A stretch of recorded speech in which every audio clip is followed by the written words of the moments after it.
Dividing fractions. We've looked at drawing pictures to represent our scenarios in fraction divided by whole number and whole number divided by fraction. Now we're going to focus on dividing fractions using the algorithm. So I provided an example question here. It was 2/3 divided by 4. Now how exactly do we go about dividing fractions? When we don't draw the picture, well, the first thing we need to keep the first fraction the same. So therefore, if I put my little arrow over, my 2/3 remains 2/3. My second step is I'm changing my division symbol to a multiplication. And the third and most important step is to flip the second fraction only. Now what do I mean by flip? I mean here, take your numerator. If you take your numerator and you have your denominator and you flip it, your denominator is now going to be the numerator and your numerator becomes the new denominator. Or, which is going to affect us on this one, if it's a whole number, it becomes 1 over a whole number. Let's look at why that works, because 4 you could also rewrite as 4 over 1. So when I flip it, when I make my numerator the denominator, I rewrite it where that 4 is now on the bottom and that 1 is on the top. My final step then is to follow typical multiplication rules where we multiply straight across. 2 times 1 is 2, 3 times 4 is 12, and our last step we can simplify by dividing by 2 over 2, since they're both even.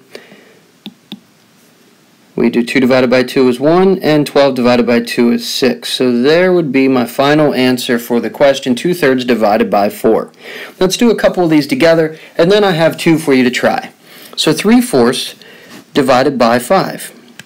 We keep the first fraction, change to multiplication.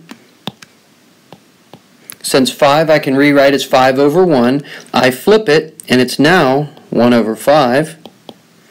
And then we multiply straight across. 3 times 1 is 3, 4 times 5 is 20. Come over to our next problem. We have 7 divided by 1/4. Now in this case, this 7 isn't a fraction, but we can add that 1. It doesn't change it. So we keep the first one. You never change that first one. Make it multiplication and flip it. So 1/4 becomes 4 over 1. Multiply straight across and we get 28. Looking good so far. We have another whole number to start off, so I put my 1 there just to remind us. We have 6 over 1 stays the same, change to multiplication, and we flip our second number, which becomes 5/3, and then we multiply straight across, and we get 30 over 3, and when that happens, then you can simplify. That's always a great idea. 30 divided by 3 is 10. Now let's come down to our second row. We have 9/10 divided by 5. We keep the first, change to times, and we flip. Now remember, this 5 is really 5 over 1, and then we change it. When we flip it, it now becomes 1 over 5. We can multiply straight across, and we get 9 over 50. Now we keep moving here. We have our first fraction. We keep it the same, 8/9.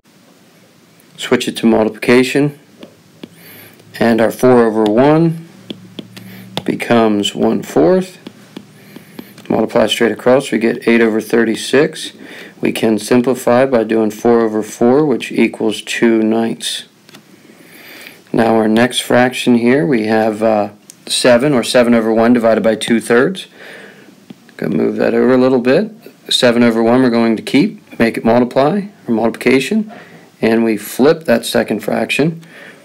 Multiply straight across and we get 21 over 2, and if you like we can go ahead and simplify that and turn that into 10½.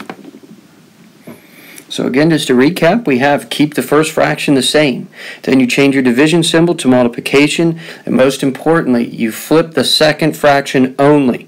The numerator becomes your denominator and the denominator becomes your new numerator. If it's a whole number, the whole number, that number goes on the bottom and you put a 1 on top. I did provide 2 for you to try, and you can go ahead and show me those tomorrow morning.